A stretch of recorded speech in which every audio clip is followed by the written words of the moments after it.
Welcome to class 11। आज का topic है डाल्टन का परमाणु सिद्धांत। सन 1808 में वैज्ञानिक जॉन डाल्टन ने द्रव्य और उनके परमाणुओं के कुछ गुणों को हमारे सामने प्रस्तुत किया था, जिसको हम डाल्टन का परमाणु सिद्धांत कहते हैं।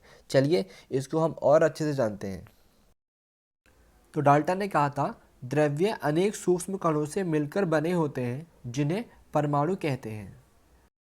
पॉइंट 2, डाल्टन ने कहा था, परमाणु तत्व का वह सूक्ष्म कण है जिसको विभाजित नहीं किया जा सकता, अर्थात यह अविभाजित होता है। जैसे एग्जाम्पल के लिए आप ले लो हाइड्रोजन परमाणु, आप इसको विभाजित नहीं कर सकते, या फिर कार्बन परमाणु, आप इसको भी विभाजित नहीं कर सकते।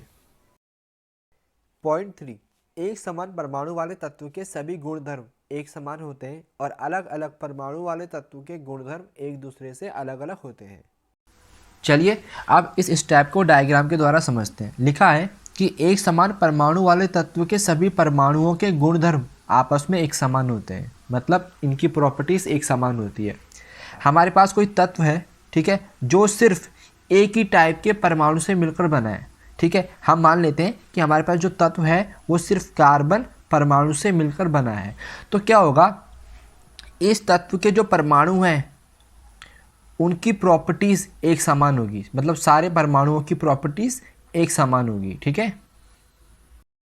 और लिखा गया है कि अलग अलग परमाणुओं से बने तत्व की प्रॉपर्टीज़ अलग अलग होती है। ठीक है, इसका मतलब समझो, हमारे पास कोई तत्व है जो सिर्फ हाइड्रोजन परमाणु से मिलकर बना है, ठीक है, और दूसरा तत्व है जो सिर्फ ऑक्सीजन परमाणु से मिलकर बना है। तो क्या होगा, इन दोनों तत्व की प्रॉपर्टीज़ अलग अलग होगी। क्यों? क्योंकि ये जो तत्व है ये अलग अलग परमाणु से मिलकर बने हैं।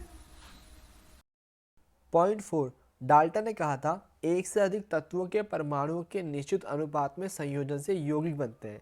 चलिए इसको हम एग्जाम्पल से समझते हैं। जब हाइड्रोजन का परमाणु और ऑक्सीजन का परमाणु एक निश्चित अनुपात में आपस में रिएक्शन करते हैं तो हमको मिलता है वाटर। समझ गए? पॉइंट 5, रासायनिक अभिक्रिया में परमाणु पुनः व्यवस्थित होते हैं, अर्थात रासायनिक अभिक्रिया में ना तो इन्हें बनाया जा सकता है और ना ही नष्ट किया जा सकता है। पॉइंट 6, परमाणु अपनी मूल अवस्था को बनाए रखता है, इनका केवल संयोजन या फिर वियोजन संभव है।